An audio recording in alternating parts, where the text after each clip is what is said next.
2008 indicated that the bushfire season would look something like this in 2020. We need to respond there was a Senate committee report that came down last February. It needs to be responded to by the government. So it's no good just having inquiries in order to produce information that isn't acted upon. So I think there should be a substantial inquiry. It doesn't have to be the very nature of a Royal Commission if that is what is determined is appropriate. By definition takes a long time. The coronial inquiries will occur as a matter of course, and they of course are always very detailed indeed. We need to take any recommendations and act on them. I think that's the critical thing. COAG, of course, in my view, should have met last November when it was clear how catastrophic this season would be. So, what do you think? Is state-based inquiries or federal overarching inquiry to go over those state boundaries? Well, look, I'll listen to the experts and take into account their views. I know Shane Fitzsimmons, who I have the utmost respect for, has stated a view this morning. I think that we need to take all of that into account, but we know some of the issues we've known for some time about the impact of climate change. That clearly is having an impact on the intensity as well as the length of these bushfires. We, though, need to look at issues like resources for our national parks. We need to look at the preparedness which is there. We had a policy about the aerial firefighting fleet that needed to be upgraded. We need to look at how our Defence Force relates to the civil activity. We need to look at the issue of our volunteer firefighting force that we very much rely upon. Are they properly resourced? Is it sustainable for people to volunteer, not for days or weeks, but for months? And we have had, of course, that's an issue that I raised for many months before the government made a decision to provide some economic compensation for our volunteer firefighters.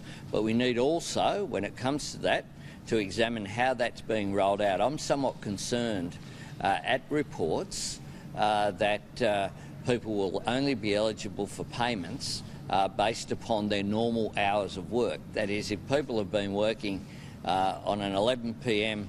to 11 a.m. shift, then which is what our firefighters have been working 24 hours around the clock, that needs to be taken into account as well. So we need to examine the detail. The government needs to get the detail of this right.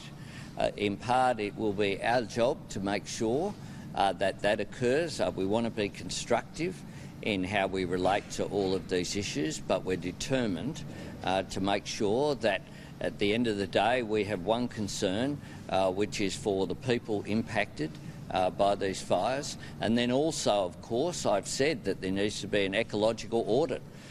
When I got the briefing on Sunday with Richard, one of the things that we were told here in Victoria is that the extent of the fires in Gippsland mean that the nature of that local ecology, when it grows back, will be changed.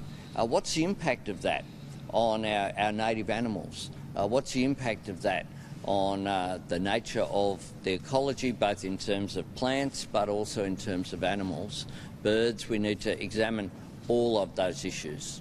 All right, so let's talk about climate. The debate's well and truly back on. You still don't have a policy. When can we see something in relation to targets, in relation to national action on emissions? Well, what we're not going to do is to say to the government, don't bother doing anything, because this is what we're going to do in 2022 after the election if we're successful. That, quite frankly, would be irresponsible.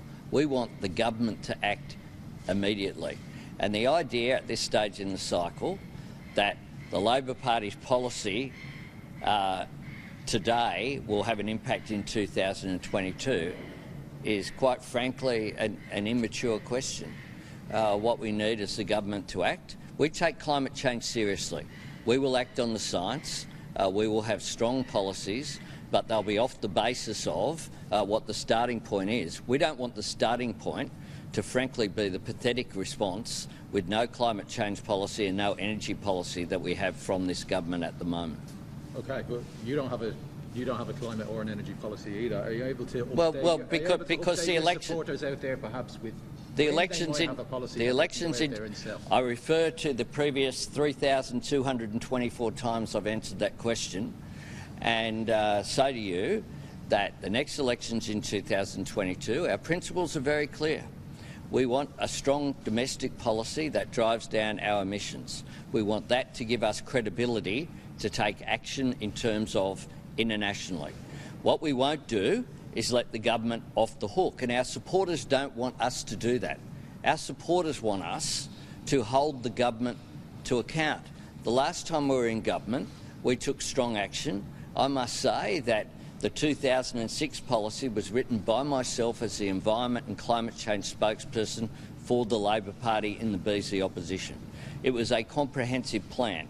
It led to us ratifying Kyoto, us taking action to set in place mechanisms to drive down emissions, us taking action in terms of the renewable energy target that has made such a difference. Now, the government, in my view, it is unsustainable for the government to not have a policy between now and 2022. If they bring back the National Energy Guarantee that went through the party systems, then that, of course, will change what our policy is, because that will come through. We will support strong action on climate change by the government. Well, we've got to see it. We're not granting a theoretical position here. We want to see action from the government. We would have supported the NEG as it was introduced last time round. We want this government to take action. Going back to your policy, will you have one this year? Will you have one next year? We'll have one the year after? We'll have one when we announce it, well before the election. And when will that be? We'll have one. Well, the next election, what we do in Australia is we have 3-year cycles. I suggest that you probably knew that, but if not, this has informed the public that that's the case. We have very short cycles in this country. You have, through the last questions, explained better than I have perhaps why it would be inappropriate to announce all of our policies now, because you've suggested that the government will move and they might come up with a policy which would by definition have an impact. It's a bit like a four-quarter, I'll do it in Victorian terms.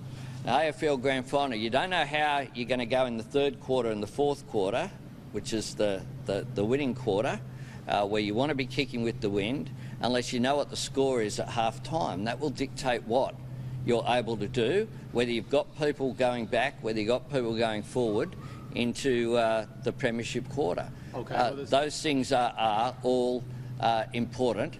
And quite frankly, one of the things that I have tried to do during the last election, the media forgot there was a government during the election campaign. They did not hold Scott Morrison to account. They are still not holding Scott Morrison to account. The only political party that can make an immediate difference to emissions in this country is the LNP government, who have a majority in the House of Representatives and just about a majority in the Senate. They need to be held to account. But the states are taking action. State governments are. Zero carbon by 2050, pretty much right across the board, and Victoria is going to have some interim targets coming in quite soon. And the Andrews government is a good government. So would you support those targets? At least 20% on 2005 levels by 2025. That's going to be the Victorian target. Well, for Victoria, I support the Victorian government taking action. What about nationally? I support the Victorian government taking action in Victoria. What sort of levels of emission cuts would you like to see nationally? Well, seriously, this is like now we're down to... Look, I've stated our position.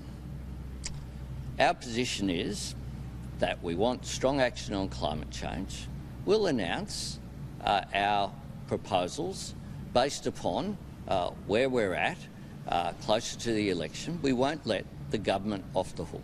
Okay, what about coal? We won't let the government off the hook, and I'm not going to, quite frankly, be in a circumstance whereby a government is allowed to sail through without taking action, just as a Prime Minister was allowed in the lead up to this bushfire crisis, allowed to sail through without having a plan, even though we were raising in letters that COAG should meet, there should be a national approach, there should be national aerial firefighting facilities, there should be greater use of the Defence Force. We needed economic compensation for volunteer firefighters.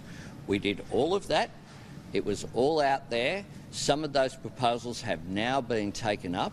That was an immediate proposal that we had. Thanks very much.